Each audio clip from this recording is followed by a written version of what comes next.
Hello বন্ধুরা, তোমরা সবাই কেমন আছো? আশা করি নিশ্চয়ই ভালো আছো। আমিও ভালো আছি। আমি একটা আবার ভিডিও নিয়ে চলে এসেছি দীনকৃষ্ণ ঠাকুরের। আমি বেশিরভাগ দীনকৃষ্ণ ঠাকুরেরই ভিডিও দিই, তারপর আমারও কিছু কিছু কাজের ভিডিও দিই, আমি কি করি না করি সেগুলো। আগে রান্নার ভিডিও দিতাম, এখন আর রান্নার ভিডিও দিইনি, যেহেতু চ্যানেলটা আমি চেঞ্জ করেছি। আমার ভিডিও যদি তোমাদের ভালো লাগে তাহলে লাইক, কমেন্ট, শেয়ার ও সাবস্ক্রাইব করে আমার পাশে থাকবে। ভিডিওটা বন্ধুরা তোমরা সবাই দেখতে থাকো। ভিডিওটা এখন শুরু করব, সবাই একটু দেখতে থাকো। হ্যাঁ, পাশে থেকো সবাই। দীনকৃষ্ণ ঠাকুরের ভিডিওগুলোই আমি এডিট করে ছাড়ি। এই ভিডিওগুলো আমার সত্যি ভীষণ ভালো লাগে, আর অনেক কিছু জানার আছে ভিডিও থেকে, দেখারও আছে। ভিডিওটা যদি তোমাদের ভালো লাগে একটু লাইক, কমেন্ট, শেয়ার ও সাবস্ক্রাইব করবে, পাশে থাকবে। নাও শুরু করা যাক ভিডিওটা, দেখো, দেখতে থাকো। ঝাড়খণ্ডের জঙ্গলে যখন ঢুকেছেন, মহাপ্রভুর নাম করা দেখে বাঘ, ভাল্লুক, হাতি তারাও নাম করছে। ভাবা যায়, একটা মানুষ নাম করছে, তার নামের সরে সরে বাঘ নাম করছে, হাতি নাম করছে, ভাল্লুক নাম করছে। এটা ভাবা যায়। কখন ভাবা যায়? যে বলছে আর যে শুনছে দুজনেই যদি প্রচন্ড পরিমাণে গাঁজা খায়, তাহলে বলবে হ্যাঁ, মানুষের গলার সঙ্গে গলা মিলিয়ে বাঘ, ভাল্লুক, হাতি নাম করছে। না, করতে পারে না। বলতে পারেন যে নামের ক্ষমতা নেই? আমি বলবো হ্যাঁ, নামের ক্ষমতা আছে, তবে নামের জন্য যে বাঘ নাম করবে জঙ্গলি বাঘ, এটা হতে পারে না। মানুষের ভালোবাসায় জঙ্গলের পশু ছোট্টবেলায় বাড়িতে এনে পোষ মানানো যায়, কিন্তু ছোট্ট থেকে যখন জঙ্গলে থেকে সে বড় হয়, তখন তাকে দিয়ে আর মানুষের ভাব ভালোবাসা বোঝানো যায় না। আগে বোঝানো। মহাপ্রভু যখন প্রচার করতে লাগলেন, যজ্ঞ করা লাগবে না, হোম করা লাগবে না, তপ করা লাগবে না, জপ করা লাগবে না, গুরুদেবকে এনে বাড়িতে বসে ভুরি ভোজন করালো লাগবে না, শুধু নাম করা হয়ে যাবে। রাগ হলো কাদের? রাগ হলো তাদের যাদের এই দ্বারা বিজনেসটা চলছিল। তারা চক্রান্ত সাধলো, এই মানুষটাকে থামাও, এই মানুষটাকে যদি না থামাও, এই মানুষটা যদি নদিয়া নবদ্বীপে থাকে, তাহলে আমাদের করে খাওয়ার মতো আর কোনো পরিস্থিতি থাকবে না। শুনুন ভালো করে, আমাকে এরা প্রচার করেছে। আমি সনাতন ধর্মের কেউ নয়, আমি বৌদ্ধ ধর্মের মানুষ। কীর্তন করছি, সনাতন ধর্মকে নষ্ট করার চেষ্টা করছি। এরা যে শুধু আমাকে বলেছে তা নয়, মহাপ্রভুকেও বলেছে, নিমাইকেও বলেছে। কি বলেছে? বলেছে নিমাই নাকি মুসলমানদের গুপ্তচর। এটা আমি বলছি না, কে বলছে? ওই তো প্রকাশ গ্রন্থ বলছে নিমাই গুপ্তচর মুসলমানদের। নিমাই সনাতন ধর্মের মানুষ নয়। ধর্মকে নষ্ট করার জন্যে নিমাই কীর্তন প্রচার করে বেড়াচ্ছে। যুগে যুগে বারে বার এই সমাজের কল্যাণ করতে যতগুলো মহামানব এসেছেন, ভালো করে শুনবেন, তাদেরকে শুধু গালাগালি নয়, ইট দিয়ে, পাথর দিয়ে, শলাকা দিয়ে, এমনকি ক্রুশে তুলে হত্যা পর্যন্ত করা হয়েছে। আগে বোঝা লাগবে মহামানবদের, তাদের অবদান আমাদের ভুলে গেলেও হবে না। নিমাই সন্ন্যাস হতে চাইনি। ভালো করে মন দিয়ে শুনুন। নিমাইয়ের মা স্ত্রী জোর করে নিমাইকে সন্ন্যাসী বানিয়েছে। কেন? নিমাই, তুমি সন্ন্যাসী হও। সনাতন ধর্মে সন্ন্যাস ধর্ম গ্রহণ করলে তাকে দুবার জন্মগ্রহণ করা বলে। কোনো ব্যক্তি যদি সন্ন্যাসী হয়, সন্ন্যাস ধর্ম গ্রহণ করে, তাহলে নিজের শ্রাদ্ধ আগে তাকে নিজে করা লাগে। মানে ও ব্যক্তি আর বেঁচে নেই, পুনর জন্ম হয়েছে, সন্ন্যাসী হলো, তাতেও মান থাকলো না, বলল এখানে থেকো না, পালিয়ে যাও। কোথায়? উড়িষ্যাতে। কেন? মহাপ্রভুর পূর্বের বংশরা উড়িষ্যাতেই অবস্থান করতেন, তাই পালিয়ে চলে গেলেন। ওটা শুনতে পাচ্ছি না। উড়িষ্যাতে। তাকিয়ে দেখুন, শুধু এই নয়, পরে গিয়ে নিমাই আর নিতাইয়ের ভিতরে দ্বন্দ্ব লাগিয়ে দেওয়া হয়েছে। এগুলো জানার দরকার। শুধু নিতাই নিমাইয়ের দ্বন্দ্ব চরম পর্যায়ে পৌঁছেছিল, মহাপ্রভু নিজে নিতাইকে মানা করেছিলেন যে নিতাই, তুমি আমার কাছে এসো না। এগুলো আমি বলছি না, কে বলছে? ঈশান নাগর, যারা মহাপ্রভুর সঙ্গে ছিলেন, চোখে দেখেছিলেন। চৈতন্য চরিতামৃত লেখা হয়েছে 64খানা গ্রন্থের রেফারেন্সে, 64খানা চৈতন্য জীবনী গ্রন্থের রেফারেন্সে। তাদের বইগুলো হারিয়ে গেল। যিনি বই লিখেছেন, বই কপি করা হলো কখন? তিনি জীবিত থাকতে করা হয়নি, তিনি মারা যাওয়ার পরে বই কপি করা হয়েছে, চৈতন্য চরিতামৃত। শুধু তাই নয়, এই বই মাঝ রাস্তায় গায়েব করে দেওয়া হয়েছিল, লুট করে নেওয়া হয়েছিল। কেন? এরা বলে বীর হাম্বির নাকি লুট করেছিল। রাজা বীর হাম্বির, ডাকাত বীর হাম্বির। বলুন তো, একটা ডাকাত, একটা দস্যু, সে কি লুট করে? সোনাদানা লুট করবে। মেনে চলুন, আপনি শিউরি থেকে এখানে আসছেন, রাস্তায় কোনো চোর, কোনো দস্যু আপনাকে ধরেছে, ব্যাগটা কেড়ে নিয়েছে, সে কি নেবে? টাকা পয়সা, সোনাদানা, তার কাজের জিনিস। যদি বই থাকে নেবে কি? নেবে না। কিন্তু কথিত আছে চৈতন্য চরিতামৃতের রূপরেখা অনুপাতে বীর হাম্বির বই লুট করে, সেই বই পড়ে তার চরিত্র সংশোধন হয়, পরে ফিরিয়ে দেয়, সেই বই পড়ে হস্তলিপি লেখা। এটা চর্চার বিষয়, গবেষণার বিষয়, যে এর ভিতরে কতটা সত্য আর কতটা মিথ্যে। শুধু সমাজে এই নয়, তাকিয়ে দেখুন সমাজে, সমাজ ব্যবস্থাপনা। আজকের গ্রামে গ্রামে সহজ সরল ছেলে মেয়ে, মা ঠাম্মা দিদিমাদের কান ফুসিয়ে কানে কি দেওয়া হচ্ছে? মন্ত্র।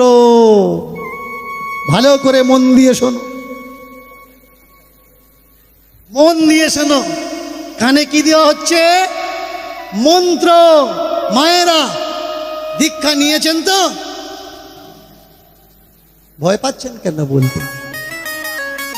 হ্যাঁ, দীক্ষা নেবেন, না হলে ওদের চলবে কি করে যারা দীক্ষা দিচ্ছে?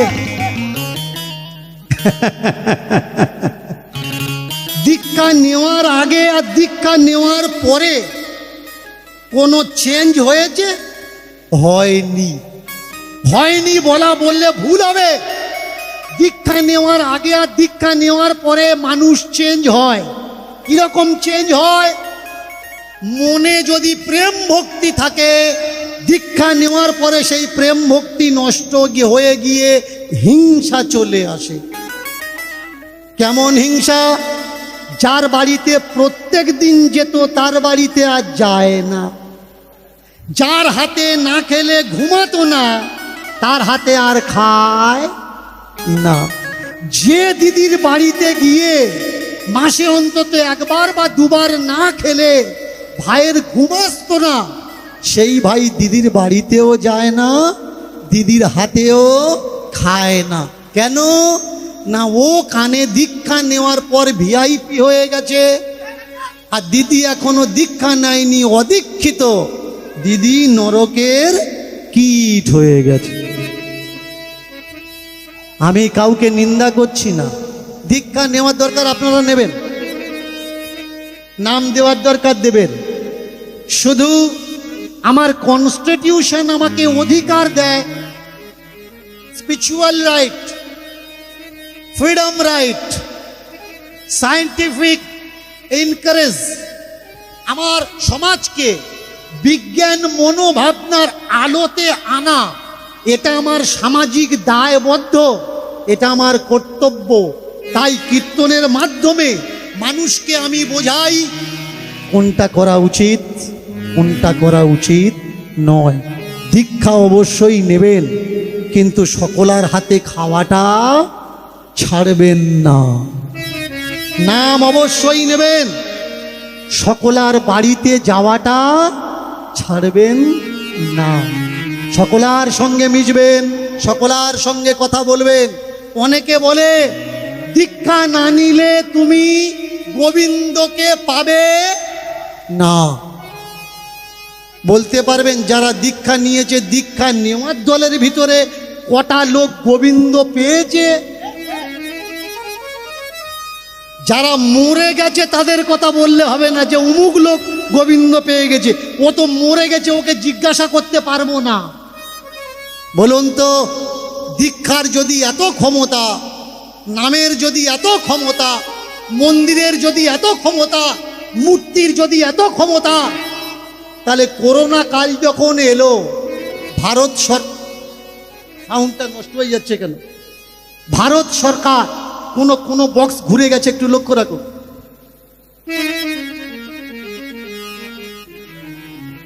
কোনো বক্স ঘোরালে হবে না, কোন একটা বক্স ঘুরে গেছে, তার জন্য সাউন্ড ডিসব্যালেন্স হয়ে গেছে। এবার মন দিয়ে শুনবেন। করোনা কালে ভারত সরকার সর্বপ্রথম কোন ঘরের দরজায় তালা লাগিয়ে দিয়েছে? মন্দিরে তালা লাগিয়ে দিয়েছে। মানুষ বিপদে পড়লে কোন জায়গায় আগে ছোটে বলুন? ঠাকুরের কাছে যায়, মঠে যায়, মন্দিরে যায়। আর ভারত সরকার কি করেছে? সর্বপ্রথম যেখানে ভিড় হয় সেই ভিড় বন্ধ করার জন্যে তীর্থে পাবন্দি লাগিয়ে দিয়েছে 144 ধারা, যে কেউ কারোর সঙ্গে মিশতে পারবে না। ভারত সরকার জানে যে এটা রোগ, একে মেডিসিন দিয়ে দমন করা লাগে, এতে অন্য কিছু লাগবে না। এবার বলুন, করোনা কালে সর্বপ্রথম বন্ধ হলো কিসের দরজা? ঠাকুর ঘরের দরজা। সর্বপ্রথম খুলে গেল কিসের দরজা?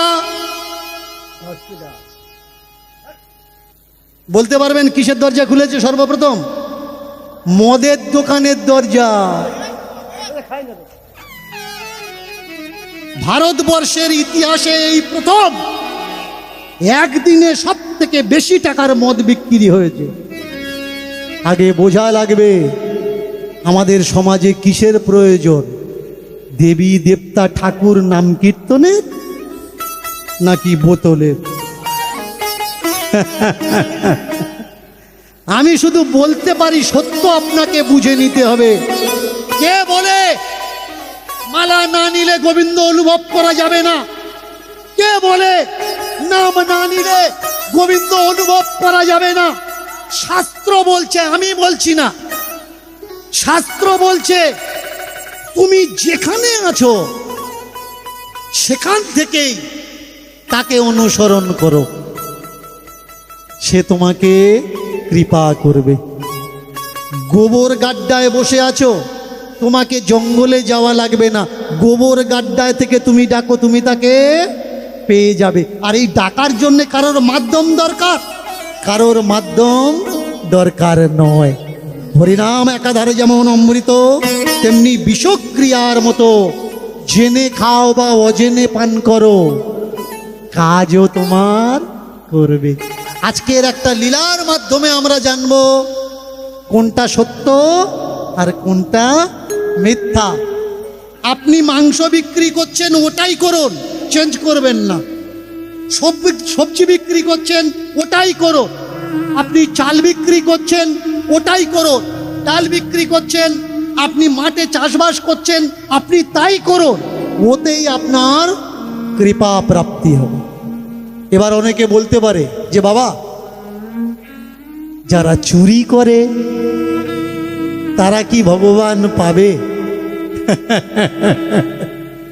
হ্যাঁ, পাবে। আজকের সেই লীলাই আমরা আস্বাদন করব। যে ভক্তের কথা আমরা আস্বাদন করব, ভক্তের নাম হচ্ছে ঘাটম। 3 ভাই, বাবা নাম করা ডাকাত, নাম করা ডাকাত। বয়স হয়েছে, বাবা ডাকাতি করে, তবে ডাকাতের একটা ধর্ম আছে। ডাকাতের একটা ধর্ম আছে। ডাকাত যে গ্রামে বাড়ি হয় সেই গ্রামে কিন্তু ডাকাত চুরি করে না, চুরি করে অন্য গ্রামে, নিজের গ্রামের সম্মানটা নিজে বজায় রাখে। এই ঘাটমের বয়স হয়েছে, আর 3 ছেলে, 3 ছেলেদেরকে ডাক দিয়েছে। ডাক দিয়ে কাছে ডেকে বলছে, বাবা আমি বেশি দিন আর থাকবো না, আমার কাছে আয়, আমার পাশে বস।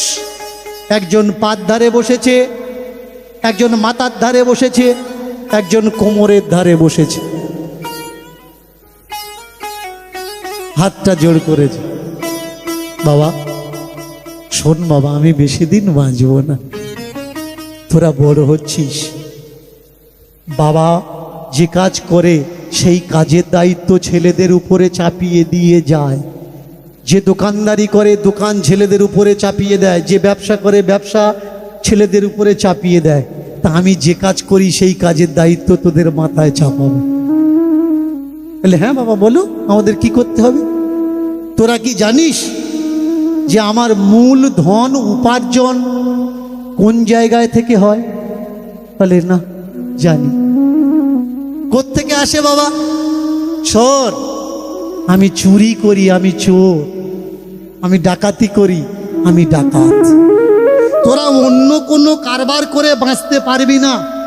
কোনো ব্যবসা করতে গেলে লাখো লাখো টাকার পুঁজির দরকার, চাষ করতে গেলে পরিশ্রম বল শক্তি দরকার, সেই ক্ষমতা তো তোদের ভিতরে নেই।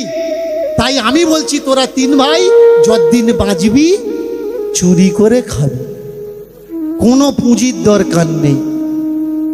দিনের বেলা ভালো করে নাকে সর্ষের তেল দিয়ে ঘুমিয়ে নিবি, আর রাত্রে যখন সবাই ঘুমাবে তখন তাদের বাড়ি ঢুকে তবে হ্যাঁ যতটুকু প্রয়োজন অতটুকু নিবি, বেশি যেন নিবি না। বললে হ্যাঁ বাবা তোমায় কথা দিচ্ছি, আমরা তাই করি। বলে শোন, এবার আমাকে কথা দে, আমি যেটা বলবো আমার কথা তোরা অক্ষরে অক্ষরে পালন করবি, কথা রাখবি মৃত্যুর আগের দিন পর্যন্ত। হ্যাঁ বাবা বলো, কি কথা দেওয়া লাগবে? বাবা শোন বাবা, আমার কথা দে, যেখানে ভাগবত পাঠ হবে, হরিনাম হবে, সেখানে তোরা কেউ যাবি না। বললে বাবা কথা দিলাম। শোন, যদি যাস, হরিনাম ভাগবত পাঠ কানে শুনবি না। যেখানে গুরু উপদেশ দেবে সেই গুরু উপদেশের জায়গায় কখনো ভুলে দাঁড়াবি না।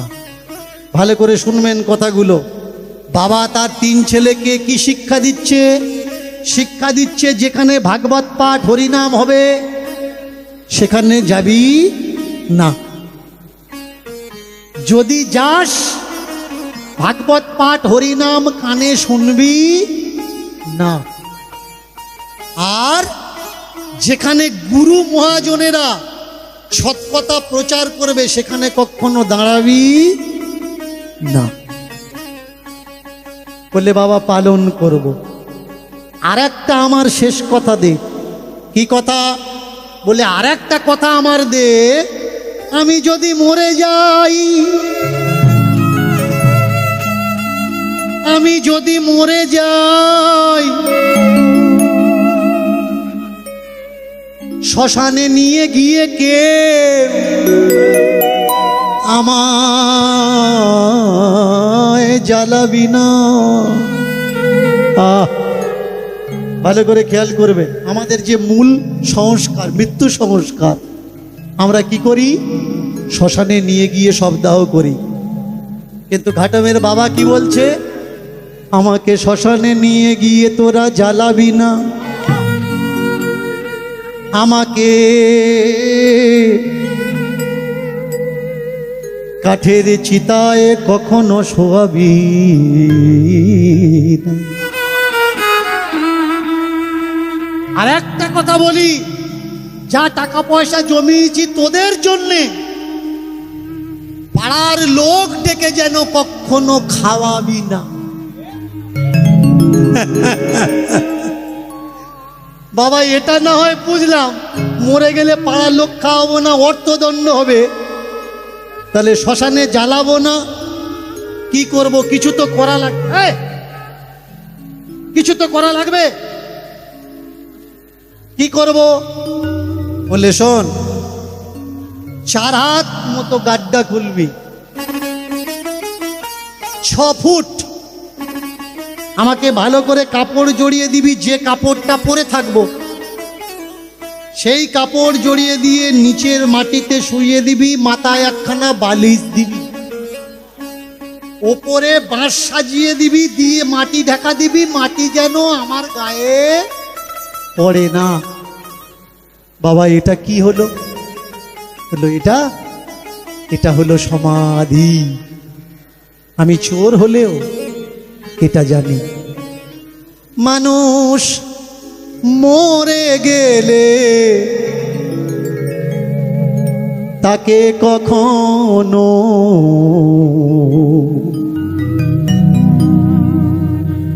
সাজা দিও না।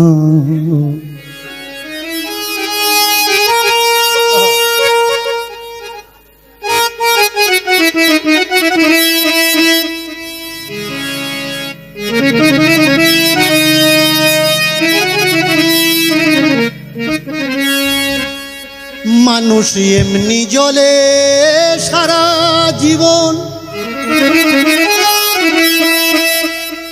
মানুষ এমনি জলে সারা জীবন, তাকে আর জ্বালিও না।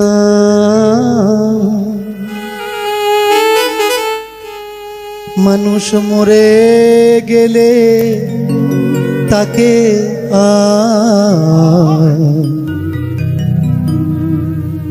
সাজা দিও না।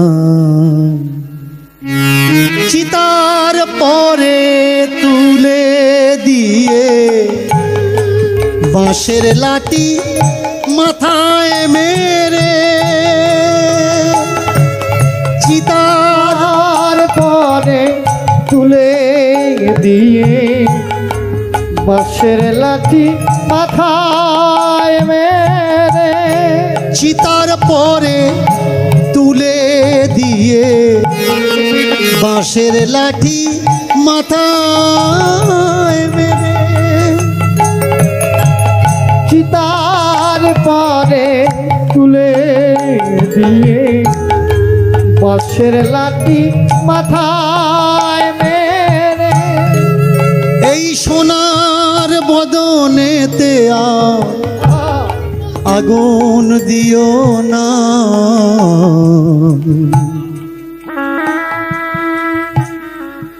মরে গেলে তাকে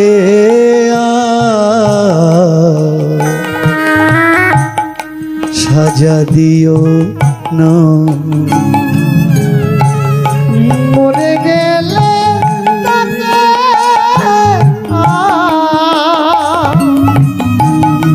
সাজা দিও না। যে করলো জীবনে সংসারে প্রাণ বিসর্জন, অন্তিম যাত্রায় এমন সাজা কেন পাবে সারা ক্ষণ, পাবে সারা ক্ষণ। যে সংসারের তরে প্রাণ বিসর্জন, অন্তিম যাত্রায় তার কেন এমন হবে ভাই, এমন মরার পরে এত আঘাত, মরার পরে এত আঘাত কাউকে দিও না। মরার পরে মানুষের ভাই সাজা দিও না। মরার পরে মানুষের ভাই সাজা দিও না। মরার পরে মানুষের ভাই সাজা দিও না। বাবা, আমি না হয় বুঝতে পারলাম তোমাকে শ্মশানে নিয়ে যাব না সমাধি দেব, কিন্তু গয়া শ্রাদ্ধ করব না, পিণ্ড দেব না। মায়েরা ভালো করে শুনবে, আমাদের সমাজে কত বড় বড় কুপ্রথা এখনো পর্যন্ত চলে আসছে। সব থেকে বড় কুপ্রথা হলো আত্মীয় বন্ধু বান্ধব মারা গেলে তার মুখে আগুন তুলে দেওয়া। ভালো করে শুনবেন, এটা হয়তো সব জায়গায় নেই। কোথাও মুখে আগুন দেয়, কোথাও কাটে আগুন দেয়, কোথাও বা পাছায় আগুন দেয়। এই অগ্নি প্রজ্বলিত মানুষকে মুক্তি নয়, অপমান প্রদান করে। তাই ঘাটমের বাবা ঘাটমকে বলছে, বাবা এগুলো করিস না। ঘাটম বলছে, বাবা যদি এগুলো না করি তাহলে গয়ায় পিণ্ড এটা তো দেব। বললে না, এটাও করবি না। মৃত্যুর পরে মানুষের আর কিছু থাকে না। যদি খাওয়াতে হয়, মানুষ যতদিন বেঁচে আছে ততদিন খাওয়াও। যদি পড়াতে হয়, যতদিন বেঁচে আছে ততদিন পড়াও। মাখাতে যদি হয়, যতদিন জিন্দা আছে ততদিন মাখাও। মরার পরে আর কিচ্ছু হয়। বলে তাহলে গয়ায় পিণ্ড? বললে ওটা একটা ধোকাবাজি বিজনেস ছাড়া কিচ্ছু না। গয়া, তাহলে গয়া পিণ্ড হয় না? বলতো দেখি বাবা, গয়ায় যারা পিণ্ড দিতে যায় এখান থেকে যাচ্ছে কিসে যাচ্ছে? মায়েরা, এখান থেকে যখন গয়ায় পিণ্ড দিতে যাচ্ছেন কিসে করে যাচ্ছেন? ট্রেনে করে যাচ্ছেন। ট্রেনের টিকিট কাটছেন, হাওড়া থেকে বসছেন, সিধা চলে যাচ্ছেন কোথায়? গয়ায়। আপনি গেলেন, আপনার আত্মীয় বন্ধু বান্ধব আপনার সঙ্গে গেল, কিন্তু যাকে পিণ্ড দিতে যাচ্ছেন ও কিসে যাবে? ও বিনা টিকিটে যাবে। আপনি মনে করছেন আপনার বাবা তো ভূত হয়ে গেছে, ওর টিকিট লাগবে না। আপনার বাবা যেমন ভূত হয়েছে, তাহলে ট্রেনের টিটিরাও তো মরে ভূত হয়েছে, তাহলে ওরাও কি চেক করবে না টিকিট? ওখানে গিয়ে ডাকবেন, বাবা খাও, বাবা খাও। বাবা হয়তো টিটির হাতে ধরা পড়ে 90 দিনের জেল খাচ্ছে। বাবাও খাবে না। আগে বুঝতে হবে ভাই এগুলো কি। তাহলে গয়ায় যে পিণ্ড, গয়া পিণ্ডটা ভূতের জন্যে নয়। গয়া কি? গয়া হচ্ছে বোধ, গয়া বোধিসত্ত্ব। ভালো করে শুনবেন, আমি কোনো বুদ্ধের প্রচার করতে হরিবাসরে দাঁড়াইনি। গয়াটা কি? ভারতের ইতিহাস বলছে কিছু তীর্থস্থান এমন ছিল যেখানে তপস্বী যোগী সন্ত মহাত্মারা বসবাস করতেন,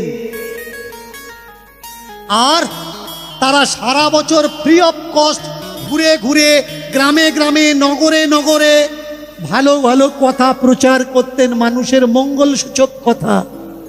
আর বর্ষার সময় তারা আর বেরুতে পারতো না, জলকাদার সময়।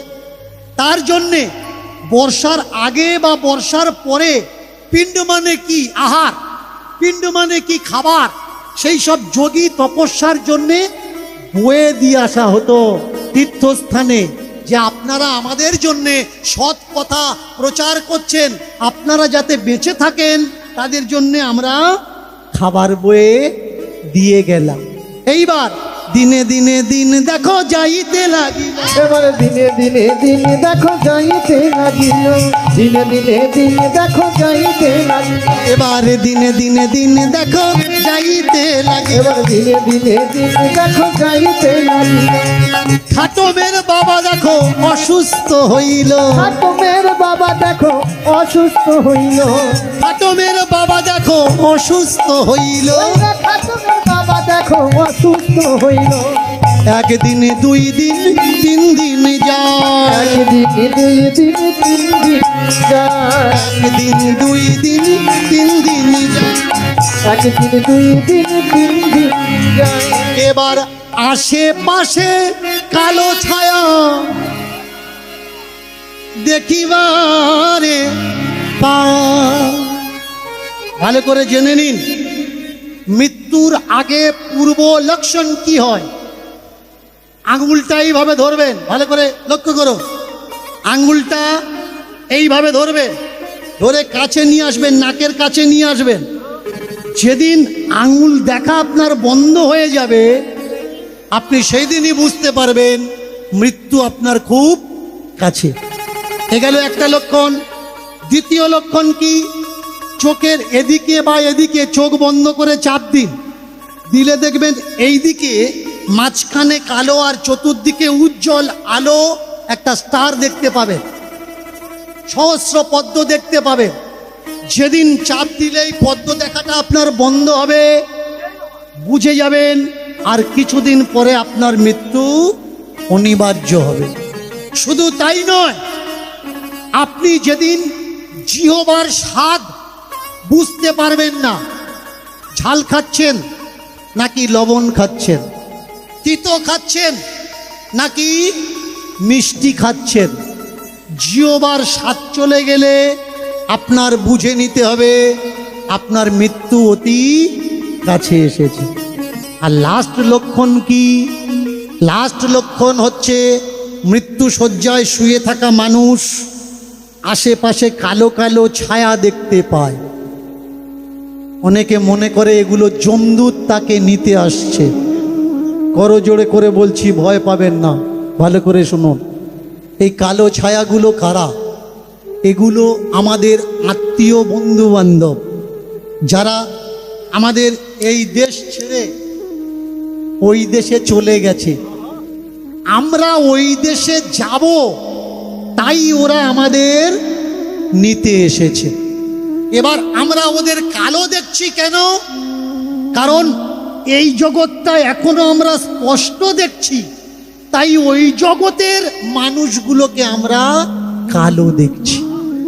এই জগতের মানুষগুলো যখন আস্তে আস্তে আমাদের কাছে কালো আবছা হয়ে যাবে, ওই জগতের মানুষগুলোর মুখ আমাদের কাছে অত স্পষ্ট হয়ে যাবে। তাই দেখবেন মৃত্যু শয্যায় শুয়ে কিছু মানুষ হাসে, আবার কিছু মানুষ কাঁদে। হাসে কারা? হারিয়ে যাওয়া বন্ধু বান্ধব, খুব কাছের পরম আত্মীয় মৃত্যু শয্যায় যখন দেখতে পায়, তাদের দেখার, এতদিনের পরে দেখার যে আনন্দ, তার জন্যে হাসে। কাঁদে কেন? যখন সে বুঝতে পারে এখানে সে আর থাকবে না।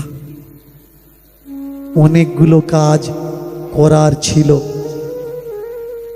কিন্তু সেই কাজগুলো তার আর করা হয়নি। তাই চোখ থেকে জল আসে। জানি না এই জন্মটা আর পাবো কিনা, এই জন্মটা আর হবে কিনা। তাই চলে আসে জলের ধারা। ঘাটমের বাবারও তাই হলো। আস্তে আস্তে ঘাটমের বাবা শেষ নিঃশ্বাস ত্যাগ করল। পাড়ার লোক জানতে পেরে চতুর্দিক থেকে একাট্টা হয়েছে খোল করতাল নিয়ে, নাম দেবে বাঁশ কাঠ, হাটিয়া বানা, শ্মশানে নিয়ে যাব। ঘাটম বলে উঠলে, না না, আমার বাবা মরার আগে আমাদের মানা করে গেছে যে তাকে যেন শ্মশানে না নিয়ে যাওয়া হয়। শ্মশানেই মানুষের অসম্মান হয়, এত অসম্মান অন্য কোথাও আর হয় না। সব আত্মীয় বন্ধু বান্ধব কাপড় পরে তাকে বিদায় জানাতে যায়, কিন্তু যে মানুষটা বিদায় নিচ্ছে তার কাপড়টা খুলে নেওয়া হয়। বলুন তো, আপনার বাড়িতে কেউ এসেছে আর আপনি তাকে বিদায় জানাতে যাচ্ছেন, চলে যাবে। এবার রাস্তায় গিয়ে যদি বলেন, দাদা আর কাপড় পরে যেতে নেই, কাপড়টা এবারে খুলে দাও, তাহলে তাকে মান দেওয়া হবে নাকি অপমান করা হবে? এমনিতেই সংসারে জ্বলছে, চাল নেই, ডাল নেই, সবজি নেই, তেল নেই, ভাই বোন ভালো না, স্বামী ভালো না, স্ত্রী ভালো না, তারপরেও চিতায় তুলে দিয়ে আবার তাকে জ্বালানো। না না না না না, আমার বাবাকে আমরা শ্মশানে নিয়ে যাব না। করেছে কি, একেবারে বড় একখানা কোদাল এনে 3 ভাই বাড়ি বাড়িতে গাড্ডা করে, বাবা যেমন বলেছে তেমন করে বাবাকে ঘরের উঠানে সমাধি দিয়েছে। একদিন যায়, দুদিন, আরে তোরা শ্রাদ্ধ করবি নে, পাড়ার লোকের খাওয়াবি নে। বললেন না, শ্রাদ্ধ আবার কি? এটা আমি বলছি না, অনেকে মনে করছেন দীনকৃষ্ণ ঠাকুর সমাজ থেকে শ্রাদ্ধ ব্যবস্থা তুলে দিতে চাচ্ছে। না, এটা আমার কথা নয়, নিমায়ের কথা, মহাপ্রভুর কথা। মানুষ মরার পরে হরিনাম সংকীর্তন করো, শ্রাদ্ধ করার দরকার নেই। বৈষ্ণবদের ডাকো, একজোট হও, খোল করো, তাল যদি না থাকে মহোৎসব করো, কিন্তু শ্রাদ্ধ নয়, অপমান নয়, শ্রদ্ধা করো। বাড়ির টাকা আর কদিন বসে বসে তারা খাবে। ঘাটম 2 ভাইকে বললে, ভাই তোরা বাড়িতে থাক, তোরা এখন ছোট আছিস, আজকের থেকে আমাদের জাত ব্যবসা, আমি পাড়ায় বেরোবো, চুরি করতে যাব। এ পাড়া ও পাড়া সে পাড়া ঘুরতে ঘুরতে ঘুরতে ঘুরতে যে পাড়ায় যাচ্ছে দেখছে সে পাড়ায় অনুষ্ঠান। সময়টা কি, শিবরাত্রি, চতুর্দিকে চতুর্দিকে গ্রামে অনুষ্ঠান হচ্ছে, কোথাও হরিনাম হচ্ছে, কোথাও ভাগবত পাঠ হচ্ছে, কোথাও যাত্রা হচ্ছে, কোথাও নাটক হচ্ছে। ঢুকবে তো ঢুকবে, এক বাড়িতে গিয়ে ঢুকেছে, অন্ধকার, এদিক পা ফেলে ওদিক পা ফেলে, দেখতে পায় না। ঠাকুরকে বলছে, ঠাকুর জীবনের প্রথম চুরি করতে এসছি, কিভাবে দাঁড়াতে হয়, কিভাবে পা ফেলতে হয়, কিভাবে ঢুকতে হয় আমার জানা নেই, তুমি আমাকে বাঁচিও ঠাকুর, তুমি আমাকে রক্ষা করো ঠাকুর, তুমি আমাকে রক্ষা করো ঠাকুর, তুমি আমাকে রক্ষা করো। এই বলে পা দেবে তো দেবে, ওই বাড়ির বউ কটা কাঁসা থালা গটি বাটি এক জায়গায় রেখেছে, পা দেবে তো দেবে, ওই থালার কানায় পা দিয়েছে, যেই পা দিয়েছে থালা উল্টে গিয়ে একেবারে ঝনাট করে পড়ছে। আর এ বেটা মাটিতে আচার খেয়ে মাথাটা পড়েছে একটা বড় ডাবরের উপরে। ডাবর, ডাবর মায়েরা ডাবর বোঝেন তো, পিতলের জল রাখার পাত্র আর কি। বলে ছোট ছোট থালা নেওয়া যাবে না, নি তো ডাবরটাই নেব। তাড়াতাড়ি ডাবর তুলেছে, দেখলো ডাবর ভর্তি জল। বাড়িওয়ালা জেগে গেছে, ধর ধর, ধর, কে রে কে রে কে? তাড়াতাড়ি গিয়ে দেখে চোর এসেছে, আর ডাবর মাথায় করে নিয়ে জল এইভাবে ফেলতে ফেলতে ছুটেছে। ধর ধর দেখো এবার পড়ে গেল সারা, ধর ধর দেখো এবার পড়ে গেল সারা, এবার ধর ধর দেখো এবার পড়ে গেল সারা, ধর ধর ধর দেখো পড়ে গেল সারা, ধর ধর ধর এবার পড়ে গেল সারা, ধর ধর ধর এবার পড়ে গেল সারা। কথা শুনে গ্রামের মানুষ হলো পাগল পারা। কথা শুনে গ্রামের মানুষ হলো পাগল পাড়া কথা শুনে গ্রামের মানুষ হলো পাগল পাড়া কথা শুনে গ্রামের মানুষ হলো পাগল পাড়া সবাই বলে ধর ধর সবাই বলে ধর ধর সবাই বলে ধর ধর সবাই বলে ধর ধর ঘোর বিপদ মাথায় কি জলের ডাবর শুধু ডাবর না আর পিছনে লোকজন তেড়ে আসছে বড় গামলা যদি হয় জল উল্টে দেওয়া যায় বালতি যদি হয় জল উল্টে দেওয়া যায় কিন্তু ডাবর যদি জল উল্টাই সঙ্গে সঙ্গে পড়বে আগে আগে যায় দেখো আমার ঘাটম দাস আগে আগে যায় দেখো আমার খাটম দাস আগে আগে যায় দেখো আমার ঘাটম দাস আগে আগে যায় দেখো আমার খাটম দাস আর সারা পথ জলের ছিটা চুরিরও প্রয়াস চোর যাচ্ছে কোথায় ধরবো কি করে আগে জল পড়তে পড়তে যাচ্ছে আর পিছনে যারা চোর ধরতে যাচ্ছে ওই জলের রাস্তা দেখতে দেখতে যাচ্ছে মাথায় বুদ্ধি এলো যারা চোর হয় চট জলদি হঠাৎ করে মাথায় বুদ্ধি এসে যায় ডাবর নিয়ে রাস্তায় যদি ছুটেছি আমার ধরে ফেলবে রাস্তায় যাব না রাস্তা থেকে মাঠে নামবো শিব চতুর্দশী রাত মাঠে নেমেছে মাঠ থেকে ছুটছে ছুটতে ছুটতে এক গ্রামের কাছে এসেছে দূর থেকে চিৎকার চেঁচামেচি হচ্ছে ভগবান শিব শম্ভু কি জয় ভগবান গোপাল জিউ কি জয় রাধা রমন জিউ কি জয় ওমা ওখানে অনেক লোক জমেছে আওয়াজ হচ্ছে চিৎকার হচ্ছে ডাবর নিয়ে ওর ভেতরে ঢুকে পড়বো তাহলে আমাকে কেউ আর ধরতে পারবে না এখন লাফিয়ে লাফিয়ে যেতে যেতে পা দেবে তো দেবে কোথায় পা দিয়েছে শিব পূজাতে সব থেকে যে গাছের পাতা বেশি লাগে গাছটার নাম কি বেল গাছ যারা পূজা করেছে বেল গাছের বড় বড় ডাল কেটে পাতাগুলো নিয়ে কাঁটাগুলো এক পাশে রেখে গেছে আর ঘাটম দাস ছুটতে ছুটতে পা দেবে তো দেবে কাঁটার উপরে তুলে দিল। যেমনি পায়ের উপরে কাঁটা তুলে দি পিছনে বলছে চোর ধর মাথায় ডাবো এক পায়ে বেল কাঁটা এক পায়ে লাফাতে লাফাতে যাচ্ছে স্টপ নিলেই চিরদিনের মতো ফুল স্টপ পড়ে যাবে কিন্তু স্টপ নেওয়া যাচ্ছে অন্ধকারে পাঠ শোনা মানুষগুলো এদিক ওদিক ঘুরে তাকাচ্ছে আর বলেছে দেখেছিস কিরকম ভক্ত একজন আসছে নাচতে নাচতে পাঠক গোবিন্দের নাম করছিল হরি হে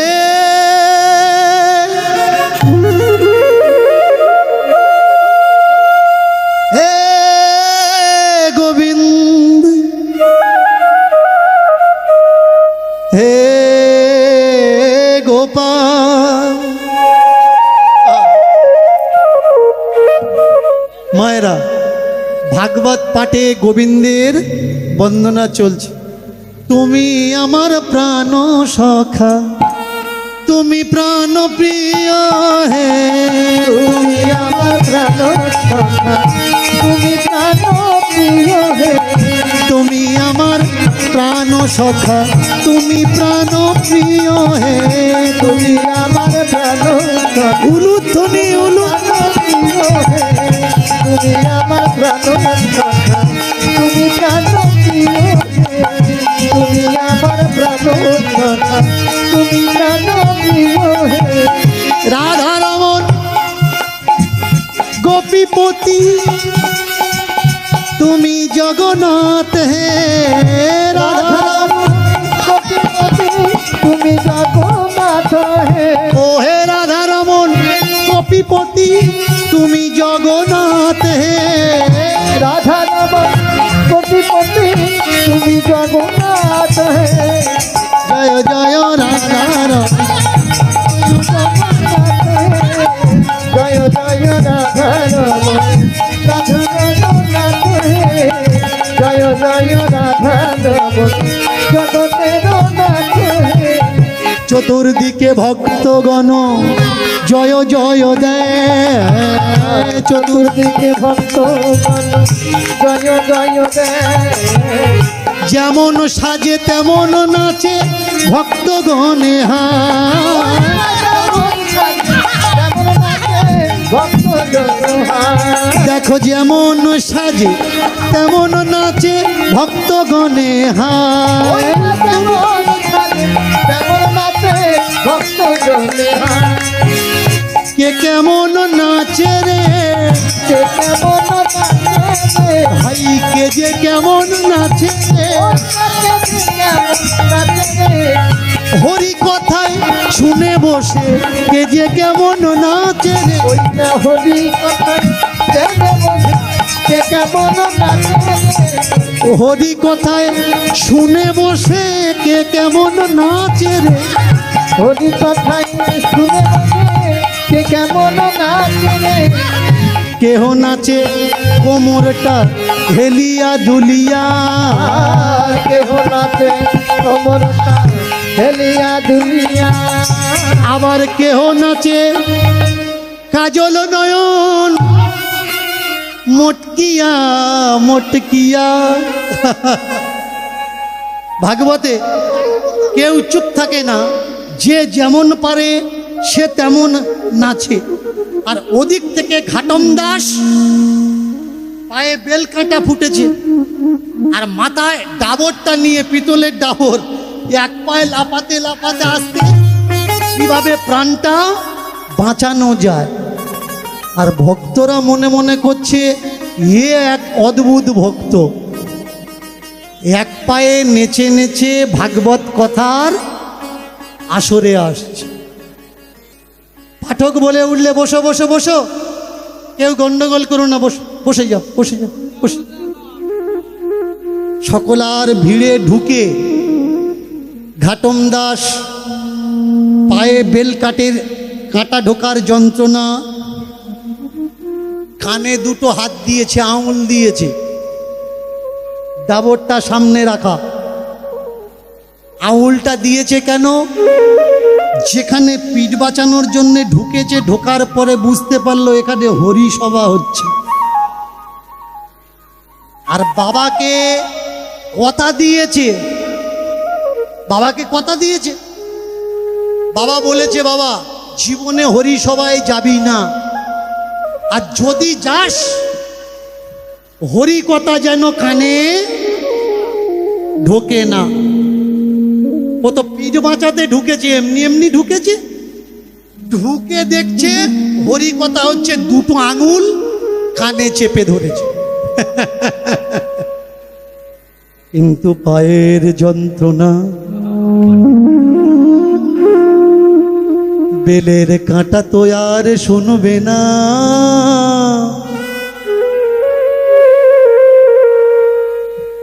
ছটফট করে হায় কিভাবে কাঁটা পায়ের থেকে আলাদা করা যায়। ঘোর বিপদ, কিভাবে পায়ের কাঁটা আলাদা করব। ঘাটম ঢুকেছে তো ঢুকবে কোথায় ঢুকেছে? যেদিকে জোয়ান জোয়ান মানুষ বসে আছে সেদিকে ঢোকেনি, বয়স্ক বয়স্ক মানুষ যেদিকে বসে আছে চোখে ভালো দেখতে পায় না, তাদের ভিড়ের মধ্যে ঢুকেছে। কেন? ইয়ং ছেলেরা, ইয়ং মেয়েরা, বৌমারা যদি চিনে যায় ঘাটম চোর, তাহলে ধরা পড়ে যাবে। এর জন্যে যারা চোখে কম দেখে তাদের ভিতরে ঢুকে কানে হাত দিয়ে বসে আছে। এক বয়স্ক বাবা, সে চোখে ভালো দেখতে না পেলেও পিঠে খোঁচা দিয়ে বলছে, হরি কথায় এসে শোনার চেষ্টা করে, আর তুই হরি বাসরে বসে কানে আঙুল দিয়েছিস। বের কর, আঙুলটা বের কর। ঘাটম চিন্তা করছে সর্বনাশ, যেখানে বাঘের ভয় ঠিক সেখানেই সন্ধ্যা হয়। এবার বয়স্ক লোককে বলে উঠলে, দাদা ওই কানে কেন হাত দিয়েছি জানেন? পায়ে যন্ত্রণা হচ্ছে, তার জন্য কানে হাত দিয়েছি। বলে পায়ে যন্ত্রণা যখন কানে হাত কেন? পায়ে যন্ত্রণা হচ্ছে, পায়ে হাত দিবি, কানে হাত দিবি কেন? এক ভদ্রলোক একজনের কাছে চিঠি লেখাতে গেছে, পড়তে জানে না, লেখাপড়া জানে না। যে ছেলে বাইরে আছে, ছেলের কাছে চিঠি পাঠাবো, লিখে দাও। বলে আমার পায়ে ব্যথা, লিখতে পারবো না। বলে পায়ে ব্যথা লিখতে পারবে না মানে? লেখে তো হাত দিয়ে। বলে হ্যাঁ লেখে হাত দিয়ে, কিন্তু আমার যে লেখা সবাই পড়তে পারবে না, পাঠালে আবার আমার ডাক করবে, হেঁটে গিয়ে পড়ে দিয়ে আসা লাগবে, কিন্তু আমার পায়ে ব্যথা, আমি যেতে পারবো না।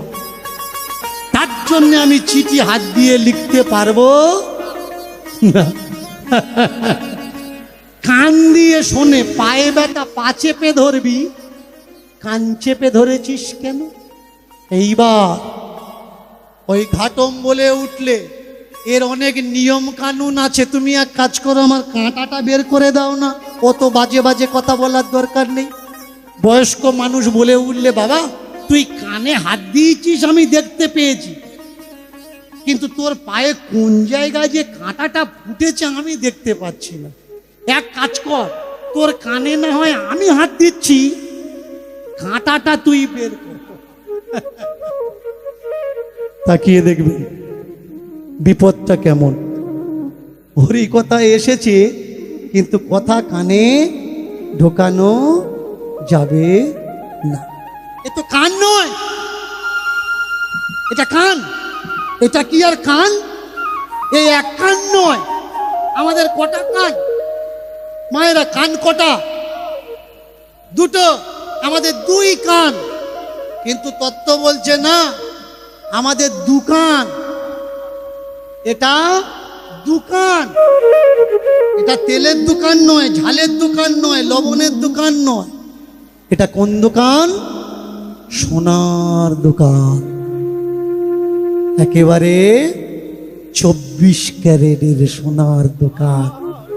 এই সোনায় যদি ভাঁজাল হয়, তাহলে সোনার মূল্য কমে যাবে, আর সোনায় যত ভাঁজাল কম হবে তত মূল্য বৃদ্ধি হবে। মায়েরা, আপনারা প্রত্যেকেই যারা সোনার দোকান নিয়ে এখানে এসেছেন, সবাই শুনছেন তো? শুনছেন তো? ভালোটা নেবেন, খারাপটা বাদ দেবেন। মায়েরা জোর করে বলুন, শুনছেন তো? যতক্ষণ যারা কীর্তন শোনোনি, জোর করে উলুধ্বনি দাও তো।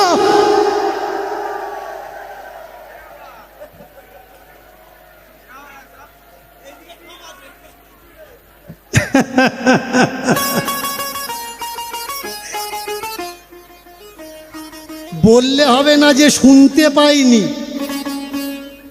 আমি আগে শুনিয়েছি, তারপরে বলেছি। তাহলে কি সবার কান কি সোনার কান? এতক্ষণ ছিল না, লোহার কান ছিল, কিন্তু হরি নামের পরশমণি লোহার কানে যদি ছুঁয়ে যায়, লোহা কোন সময় সোনা হয়ে যায় কেউ বুঝতে পারে না।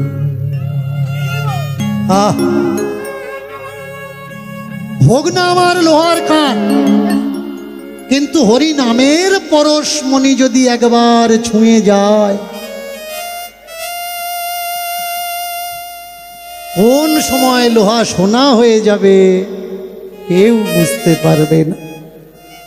বয়স্ক দাদুকে বললে, দাদা একটা কানে আমি হাত দিচ্ছি, আর একটা কানে তুমি হাত দাও, আর আমি এক আঙুল দিয়ে বেল কাঁটাটা বের করি। ব্যাস, এই কানে দিয়েছে ঘাটম দাস আঙুল, এই কানে দিয়েছে ওই দাদা, বয়স্ক দাদাটা আঙুল। এইবারে জোর করে ঘাটম পায়ের কাঁটাটা যখন টেনে বের করতে যাচ্ছে, এই দাবনাটা লেগে দাদুর হাতটা সাইডে সরে গেছে। আর সেই সময় পাঠক বলছে, যদি চুরি করবে তো রাজার বাড়ি করো, যদি চুরি করবে তো রাজার বাড়ি চুরি করো, যদি মারবে তো হাতি গন্ডার মারো, ছোট্ট ছোট্ট জীবজন্তুর মেরো না। যেই হাত সরে গেছে, কানে কথাটা ঢুকেছে, যদি চুরি করবে রাজার বাড়ি চুরি করো। দাদু আবার যখন আঙুল দিতে যাচ্ছে বললে হাত দিও না। এ আমার লাইনের কথা বলছে। এবার বুঝতে পারছি আমার বাবা এতদিন কেন ভাগবত শুনতে মানা করেছিল। কাঁটা বের করে বসেছে, বললে যদি চুরি করবে রাজার বাড়ি চুরি করো। এক বয়স্ক মা বলে উঠল, যদি ধরা পড়ি, যদি ধরা পড়ি, যদি ধরা পড়ি।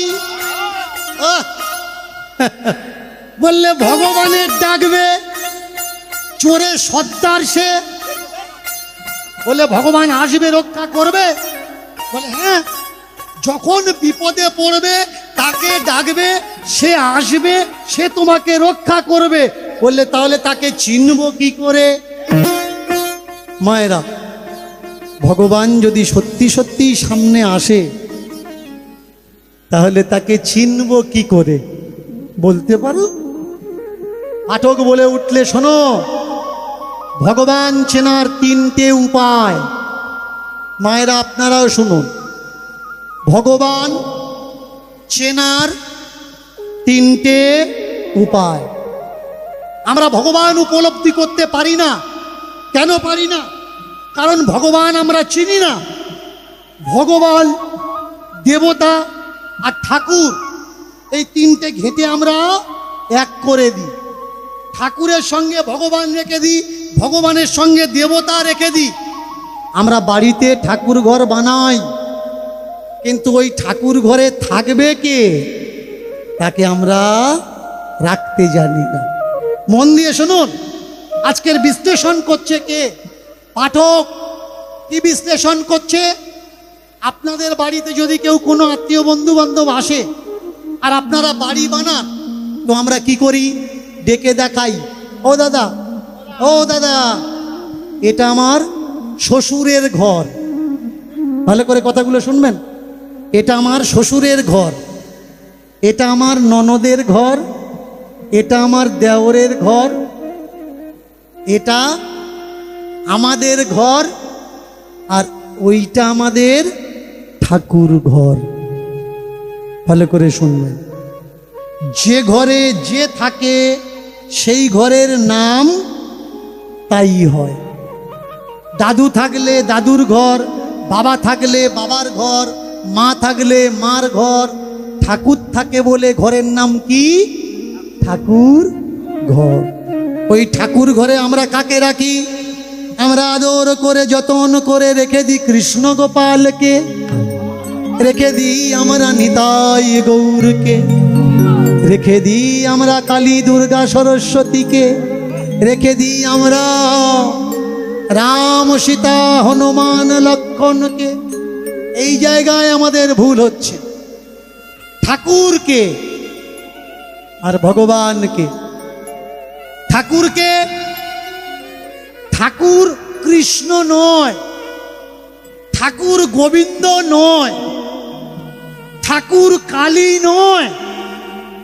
তাহলে ঠাকুর ঘরে কারা থাকবে? মায়েরা মন দিয়ে শোনো। আমার বাবা,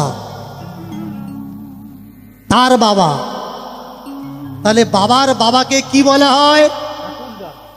ভালো করে নোট করুন কথাটা। বাবার বাবাকে কি বলা হচ্ছে? ঠাকুর দাদা। তাহলে বাবার বাবা কে হলো? দাদা যদি বাদ দেওয়া হয়, এই তো ঠাকুর। আমরা মুখে তো ঠাকুর বলি, কিন্তু ঠাকুর কাকে বলে জানি না, কে ঠাকুর চিনি না। ঘরে আছে আমাদের জ্যান্ত ঠাকুর, আমরা তার প্রাণে ব্যথা দিই। আর ঠাকুর ঘরে মাটির পুতুল ভরে, যে খায় না আমরা ডালা সাজিয়ে তাকে ধরে। প্রেম সে জয় গৌর হরি বল, হরি বল। জ্যান্ত ঠাকুরকে ঠাকুর দাদা, জ্যান্ত ঠাকুরকে ঠাকুর মা, ওরা যেদিন থাকবে না এই পৃথিবীতে, ভালো করে শুনুন, ওদের স্মৃতি চিহ্ন, লাঠি, ছড়ি, ছবি, জামা কাপড় যে ঘরটায় স্মৃতি করে রাখা হয়, সেই ঘরটার নামই ঠাকুর ঘর। কিন্তু সেই ঠাকুর ঘরে যাদের থাকার কথা ছিল, তারা ঠাকুর ঘরে ঠাঁই পায় না। ঠাঁই পাচ্ছে কে? নিতাই গৌর কৃষ্ণ গোপাল। কৃষ্ণকে কে? কৃষ্ণ মায়েরা, এক কথায় যদি জিজ্ঞাসা করা হয় কৃষ্ণের পরিচয় কি, কৃষ্ণকে আমরা কিভাবে জানি, লোকে বলবে যে কেন কৃষ্ণ ভগবান? কার কাছে ভগবান? আমার কাছে ভগবান? না, কৃষ্ণ তোমার কাছে ভগবান নয়, পঞ্চ পাণ্ডবের কাছে কৃষ্ণ ভগবান, দ্রৌপদীর কাছে কৃষ্ণ ভগবান। বিপদের দিনে না ডাকতে যে পাশে এসে দাঁড়ায়, সে হচ্ছে ভগবান। এবার আপনি বুকে হাত দিয়ে বলুন, কৃষ্ণ আপনার জন্যে কি করেছে যে যার জন্যে কৃষ্ণকে আপনি ভগবান বললেন? জিজ্ঞাসা করা লাগবে নিজেকে। যতক্ষণ নিজেকে জিজ্ঞাসা না করবেন, ততক্ষণ আপনি উত্তর খুঁজে পাবেন না। প্রশ্ন করতে শিখুন। আজকের সমাজে কিছু অসৎ প্রবৃত্তির মানুষ সমাজকে প্রশ্ন করা ভুলিয়ে দিয়েছে। প্রশ্ন করা যাবে না, কিন্তু কিছু জ্ঞানী, কিছু পরমাত্মা ব্রহ্মচারী তুল্য মানুষ, অবতার তুল্য মানুষ, তারা বললে আগে প্রশ্ন করো, জিজ্ঞাসা করো, তবে তুমি জানতে পারবে কোনটা সঠিক আর কোনটা বেঠিক। ভগবান কৃষ্ণ, তাকে জানি না, তাকে চিনি না, সে কোথায় ছিল, কোথায় জন্মেছে, কি খায়, কি পছন্দ করে, কোন কুলে কোন বংশে জন্মগ্রহণ করেছে। চমৎকার দেখেছেন? আমরা কৃষ্ণ কৃষ্ণ করছি, কিন্তু তার কোনো বায়োডাটা অধিকতর ভক্তের কাছে নেই। যদি জিজ্ঞাসা করা হয় কৃষ্ণের বংশের নাম কি বলুন, মায়েরা একাধারে লীলা আর একাধারে দূর থেকে যারা এসেছে তাদের জন্যও বলার একটু সুযোগ করে দেবেন, যাতে আমি বলতে পারি। এবার বলুন, ভগবান শ্রীকৃষ্ণ যে বংশে জন্মগ্রহণ করেছে সেই বংশের নাম কি বলুন? একটু জোরে বলবেন মায়েরা, যারা জানেন। কোন বংশ? যদু বংশ। দেখেছেন, যেটা সবাই জানে সেটাই আপনি জানেন, যেটা সবাই বলে আপনি সেটাই বলেন। যদু বংশে যদি কৃষ্ণ জন্মগ্রহণ করে, তাহলে যদু কোন বংশে জন্মগ্রহণ করেছে? এই জায়গায় হয়ে যায় অসুবিধা। দেখবেন ইন্টারনেটে এসে অনেকে আছে গা ফোলায়, আমি রামকৃষ্ণের পঞ্চম পুরুষ, ষষ্ঠম পুরুষ, রামকৃষ্ণের বংশের ষষ্ঠম পুরুষ। রামকৃষ্ণের বাচ্চা টাচ্চা হয়েছে? যে রামকৃষ্ণের বংশের লোক কি করে হয়? তার দাদার হতে পারে, তার দাদার বংশে, কিন্তু রামকৃষ্ণের কোনো পুত্র সন্তান তো ছিল না। তাহলে রামকৃষ্ণকে কেন বলছে না? রামকৃষ্ণের একটা সমাজে পরিচিতি আছে, তার জন্যে তার পরিচয়ে পরিচিতি পাওয়ার জন্যই কথাগুলো বলছে যে রামকৃষ্ণের বংশের মানুষ আমরা। যদুর একটা পরিচয় ছিল, তাই কৃষ্ণকে সবাই জানে কৃষ্ণ যদু বংশের মানুষ। এবার যদি প্রশ্ন করা যায় যদু কোন বংশে জন্মগ্রহণ করেছে, প্রমাণ কোথায়? প্রমাণ মহাভারত। আমরা মহাভারত পড়ি, জানার জন্য কেউ পড়ি না। বেশিরভাগ মানুষ মহাভারত পড়ি মরার পরে বৈকুণ্ঠে যাব তাই ভারত পড়ছি। আর বেশিরভাগ সমাজে বৈকুণ্ঠে যাওয়ার জন্য ভারত কারা পড়ে? যারা ভাইয়ের জমি নিজের নামে দলিল করে নিয়েছে তারাই পড়ছে মহাভারত। গীতা বুকে নিয়ে কে ঘুরছে? যে টাকা সুদে খাটায়, ও গীতা বুকে নিয়ে ঘুরছে। ফলের দোকান, মিষ্টির দোকান, সবজির দোকানে ছোট্ট একটা মন্দির করে 3 টাইম পূজা কে দিচ্ছে? মালে সব থেকে ডুপ্লিসিটি করে যে। আগে বুঝতে হবে। ভগবান শ্রীকৃষ্ণ, আমি কথা দিয়েছি আমার উপরে কিছু এলিগেশন আছে, সেই এলিগেশনগুলো আমি আজকের ক্লিয়ার করব। অনেকে আমায় বলে আমি কৃষ্ণকে অসুর বলেছি, তারপরেও কৃষ্ণের নাম করে আমি হরিনাম করে খাচ্ছি। শুনুন, কৃষ্ণকে আমি অসুর বলিনি। ঋগ্বেদ, ভালো করে শুনুন, ঋগ্বেদ 8ম মণ্ডল 96 নম্বর শব্দ, সেখানে বলছে গোয়ালা কৃষ্ণ, গোয়ালাদের রাজা কৃষ্ণ, তাকে অংশুমতি নদীর তীরে এই অসুর কৃষ্ণকে হত্যা করছে কে? দেবরাজ ইন্দ্র। অনেকে বলেছে যে বেদের কৃষ্ণ, ভালো করে শুনবেন, বেদের কৃষ্ণ আর দ্বাপরের ভগবান কৃষ্ণ দুটো এক নয়।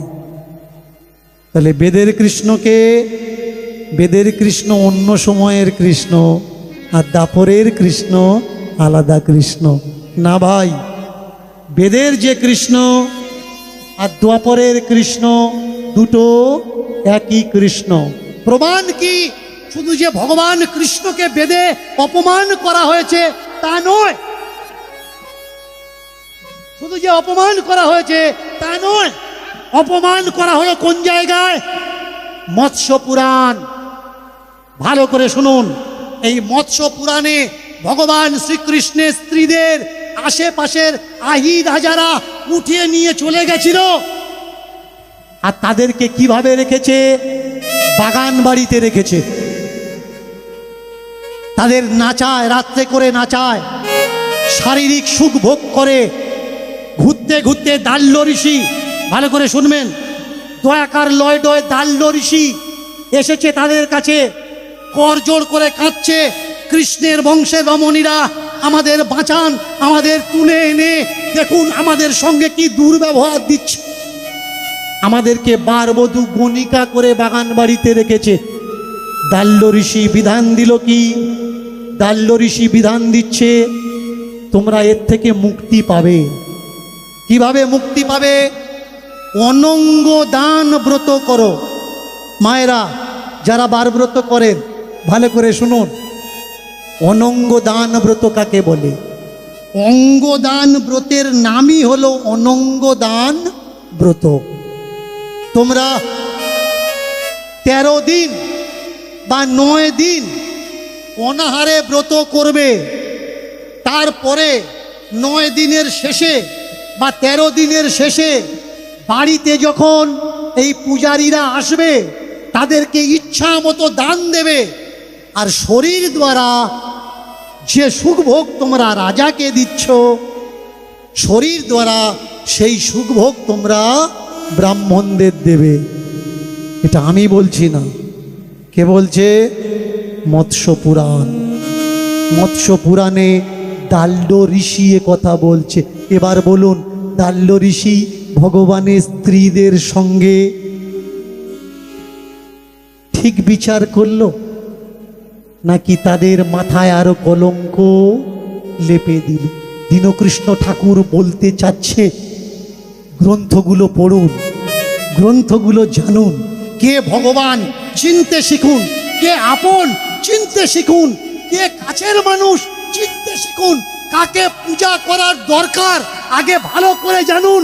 আপনি চলে যাবেন গুরুদুয়ার, পাঞ্জাবিদের গুরুদুয়ারে, সেখানে গিয়ে দেখবেন ভগৎ সিংয়ের ছবি আছে, ক্ষুদিরামের ছবি আছে, কিন্তু আপনি আশ্রম মঠ মন্দিরে চলে যান, নেতাজির ছবি পাবেন না, ক্ষুদিরামের ছবি পাবেন না, ভগৎ সিং, বিনয় বাদল, দীনেশের ছবি পাবেন না। কাদের ছবি আছে? যাকে আপনি জানেন না, যাকে আপনি চেনেন না, যাকে আপনি বোঝেন না। সে আপনাকে বলেছে যে এই ভগবান, এ আপনার জন্য করবে, যা চাইবে তাই আপনি পাবেন, তাই আপনি ডাকছেন। যদি কেউ জানতে পারে ভগবানের কাছে চাইলে কিছু পাওয়া যায় না, সেদিন থেকে সে আর কখনো ভগবানের জন্যে এই ব্যবস্থাপনা নেবে না। বলুন, একটা মা সারাদিন না খেয়ে কষ্ট পাচ্ছে কেন? সংসারের মঙ্গলের জন্যে। যখন সে জানতে পারবে না খেয়ে থাকলে সংসারের মঙ্গল হয় না, বরং অমঙ্গল হয়, বলুন কোনো মার না খেয়ে থাকবে? না খেয়ে থাকবে না। খাও, বাঁচো, মজবুত হও, তবে সংসারের হালটা ধরতে পারবে। আর এইভাবে না খেয়ে যদি বার করো, তুমি আর তোমার সংসার দুধারেই অসুস্থ হয়ে পড়বে। ঠাকুর ঘর, কে ঠাকুর? সেই ঠাকুর যে তোমাকে পৃথিবীতে এনেছে, যে তোমাকে এই জগতের আলোটা দেখিয়েছে, সেই তোমার কাছে ঠাকুর, বাকি আর কেউ ঠাকুর নয়। আমি বলছি না কৃষ্ণকে আরাধনা করবেন না, অবশ্যই করবেন। আমি বলছি না রাধে রাধে করবেন না, রাধে রাধে অবশ্যই করবেন। কিন্তু প্রথম নমস্কারটা কাকে করবেন? যে আপনাকে পেটে ধরেছে। প্রথম প্রণামটা কাকে করবেন? যে আপনার বাবা আপনাকে জন্ম দিয়েছে তাকে। এই প্রণামটা যদি করতে না জানেন না, কোনো ফল হবে না।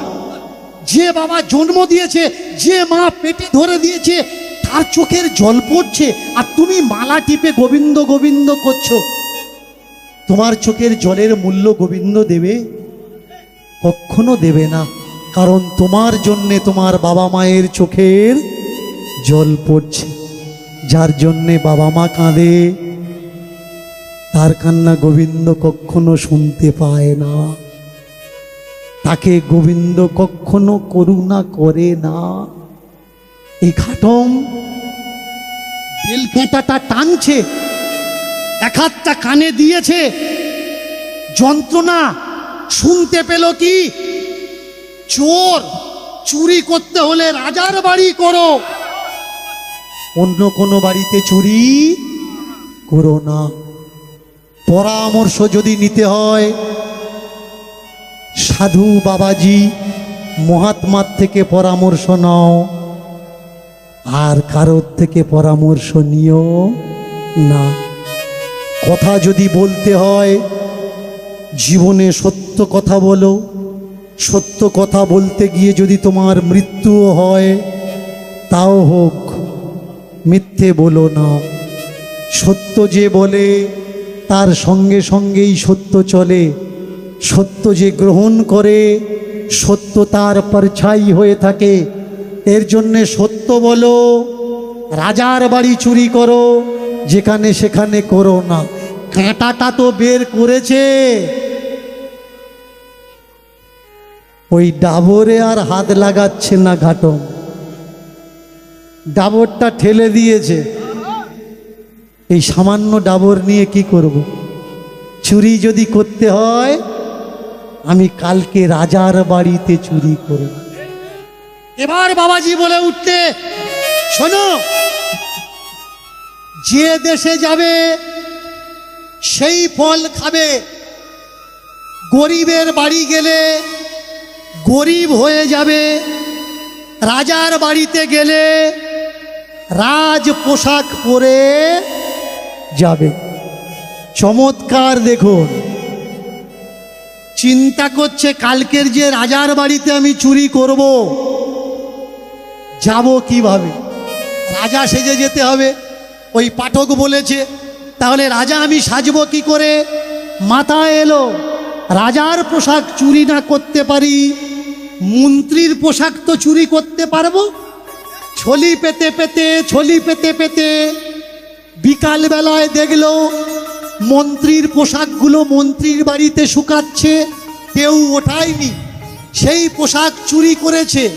গভীর রাত সেই পোশাক পরে মন্ত্রীর ঘোড়া নিয়ে ঘোড়ার পিঠে উঠে রাজবাড়িতে চুরি করতে যাচ্ছে। ভালো করে দেখুন, কে বলেছে? বাবাজি বলেছে। ভাবিয়া করিও কাজ, করিয়া ভাবিও না। ঘোড়ার পিঠে উঠে মন্ত্রীর পোশাক পরে চলেছে ঘাটম কোথায়? রাজার বাড়িতে। আর মনে মনে ডাকছে কাকে? ভগবানকে। ভগবান নাকি রক্ষা করবে। ভগবানকে বলছেন, ভগবান হে দীননাথ আমারে করো তুমি রক্ষা।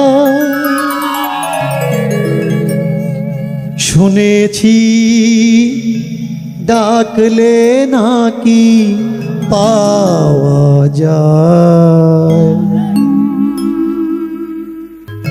দাও নাকি ঝুলি ভরিয়ে, তবে ভিক্ষা মেগে খাবার কি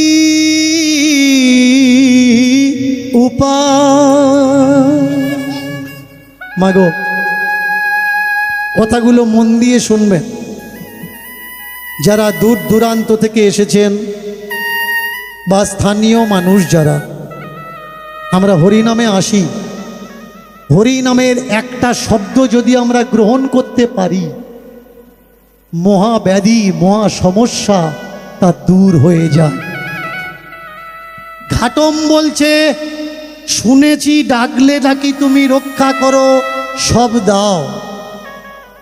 তাই আমি তোমার কাছে চাই, আমি অন্যের কাছে চাই না। কিন্তু শাস্ত্র বলছে বড় ভগবান নয়, ভগবানের থেকে বড় তার ভক্তই হয়। এর জন্যেই প্রথমে হরিবাসরে উঠে বললাম, পা দুটো আমার দিকে দেবেন। আপনাদের চরণ রেণু, চরণ কৃপা যদি আমার কাছে থাকে, আমি অনেক কিছু করতে পারব। আর আপনাদের মতো বাবা মায়ের চরণ কৃপা যদি না থাকে, তো আমরা কেউ কিচ্ছু করতে পারবো না। শুধু আমি নয়, এই যে হরিবাসরটা আজকে নির্মিত হয়েছে, এটা অনেক কষ্ট, অনেক আঘাত, অনেক ব্যাঘাত। আমরা লীলা আস্বাদন করব, আর এরা আজকের আপনাদের দ্বারস্থ, দ্বার গ্রহণ করেছে, আঁচল পেতে দাঁড়িয়েছে আপনাদের কাছে। আপনারা যে যেমনভাবে পারবেন, ভক্ত কৃপা, ভক্ত করুণা, ভক্ত দয়া আপনারা লুটিয়ে দেবেন, এদের ঝুলি ভরিয়ে দেবেন। দীনকৃষ্ণ ঠাকুরকে আনতে গেলে অনেক বড় বাজেটের দরকার হয়। আপনার 10 টাকা, 20 টাকা বা 50 টাকায় আনা যাবে না। কিন্তু আপনাদের মতো লক্ষ লক্ষ মানুষ যদি 10 টাকা 20 টাকা করে সাহায্য করে, তাহলে আমার মতো একটা ঠাকুর কেন, হাজারো লাখো ঠাকুর এই গ্রামে এসে দাঁড়িয়ে যাবে। কথাগুলো মন দিয়ে শুনবেন, জায়গা ছেড়ে কেউ উঠবেন না। আমি কথা দিয়েছি, শাস্ত্রের সত্য তথ্য, যুক্তি, বৈজ্ঞানিক ব্যাখ্যা দিয়ে আপনাদের কাছে তুলে ধরব। মন দিয়ে শুনবেন। ঘাটম দাস যাচ্ছে কোথায়? রাজার বাড়িতে চুরি করতে। আর আপনারা কারা? আপনারা গরিব না, আপনারা প্রত্যেকেই সোনার দোকানদার। এই ছোট্ট ছোট্ট পাড়ার ঘাটম দাসগুলো আপনাদের দ্বারস্থ হয়েছে সোনার দোকানে। আপনারা যে যেমনভাবে পারবেন তেমনভাবে সোনা দিয়ে এদের আশীর্বাদ দিয়ে ঝুলিটা ভরিয়ে দিন। মন্ত্রী মশাইয়ের পোশাক পরে দেখো ঘাটম দাস চলে নাম নিতে নিতে, করিয়া প্রকাশ। ভগবানকে বলছে, ভগবান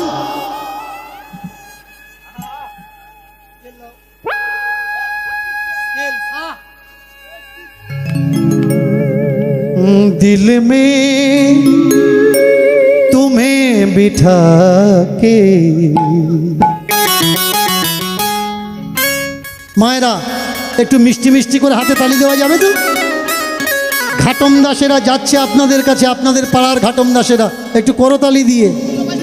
दिल में तुम्हें बिठा के, मन में तुम्हें सजा के, पूजा करूँगा तेरा, पूजा करूँगी तेरा। दिल में तुम्हें बिठा के, मन में तुम्हें सजा के, पूजा करूँगा तेरा, पूजा करूँगी तेरा।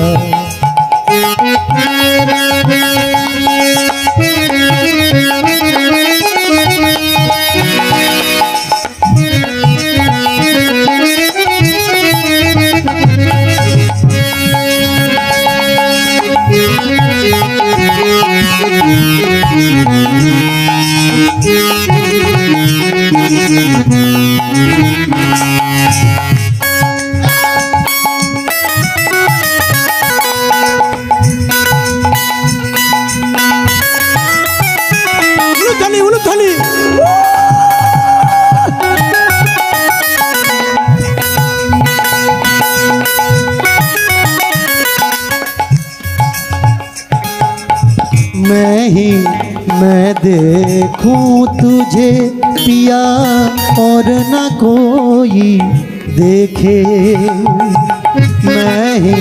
मैं देखूं तुझे पिया और न कोई देखे। तू ही तो बसेरा जीवन मेरा, तू ही तो बसेरा जीवन मेरा, बंधन अपनी छोए। दिल में तुम्हें बिठा के, मन में तुम्हें सजा के, पूजा करूँगी तेरा, पूजा करूँ।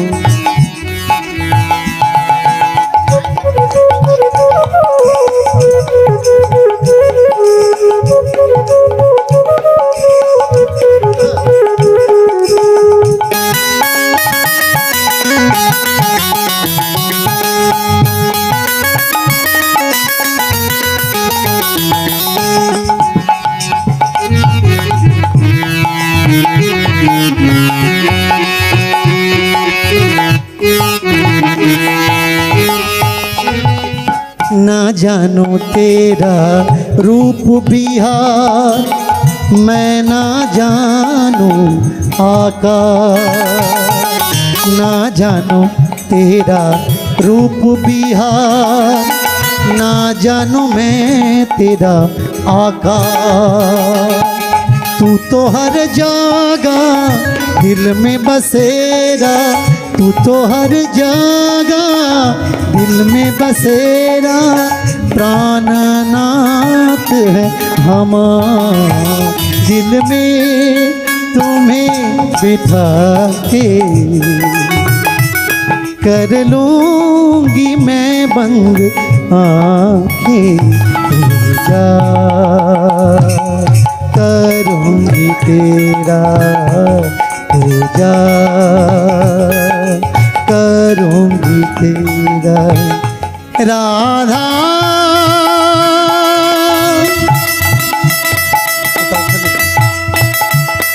रमन रे, राधा रमन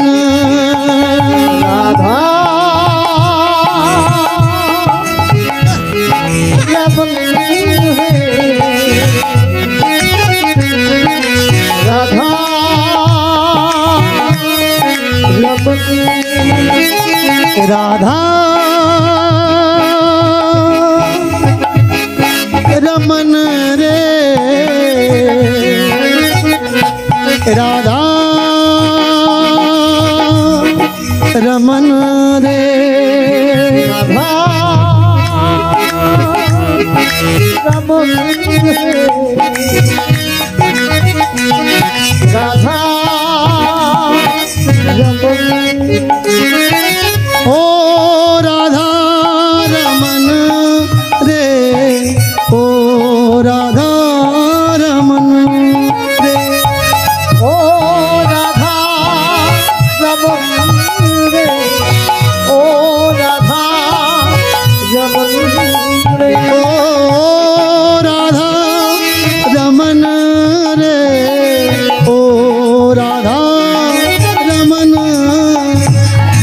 ও রাধা রমন রে ও রাধা রমন राधा रमन बोले मीठा मीठा डोले राधा रमन बोले मीठा मीठा राधा रमन बोले मीठा मीठा डोले राधा रमन बोले मीठा मीठा बोले राधा रमन बोले मीठा मीठा डोले राधा रमन बोले मीठा मीठा राधा रमन बोले मीठा मीठा डोले राधा रमन बोले मीठा मीठा बोले जय जय राधे राधे जय जय राधे जय जय राधे जय जय राधे जय जय राधे जय जय राधे जय जय राधे जय जय राधे जय जय राधे जय जय राधे जय जय राधे जय जय राधे मीठा डोले मीठा डोले जय जय राधे मीठा डोले जय जय राधे ताली के संग जय राधे ताली के संग जय राधे ताली के संग মায়েরা যাদের হাত আছে তারা তালি দেবে কেমন যাদের নেই তাদের দেওয়ার দরকার নেই তালি দিলে কি হবে ছেঁড়া ফুটো সংসার যাদের তাদের তালি লেগে যাবে আর যারা তালি দেবে না একটু একটু ছেঁড়া আস্তে আস্তে বড় হয়ে যাবে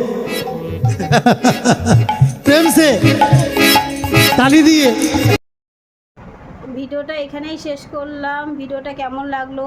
দীনকৃষ্ণ ঠাকুরের ভিডিও, আমি দীনকৃষ্ণ ঠাকুরের ভিডিওই ছাড়ি, আমার তো ভীষণ ভালো লাগে। আমি পুরোটাই দেখে তারপরে এডিট করে তারপর পোস্ট করি। ভিডিওটা ভালো লাগলে তোমরা লাইক কমেন্ট শেয়ার সাবস্ক্রাইব করে পাশে থাকবে। সবাইকে আমার অনেক অনেক ভালোবাসা। সবাই ভালো থেকো, সুস্থ থেকো, টাটা। কেউ কাউকে হিংসা করবে না, আর সবাই সবার ভিডিও দেখে এগিয়ে চলো।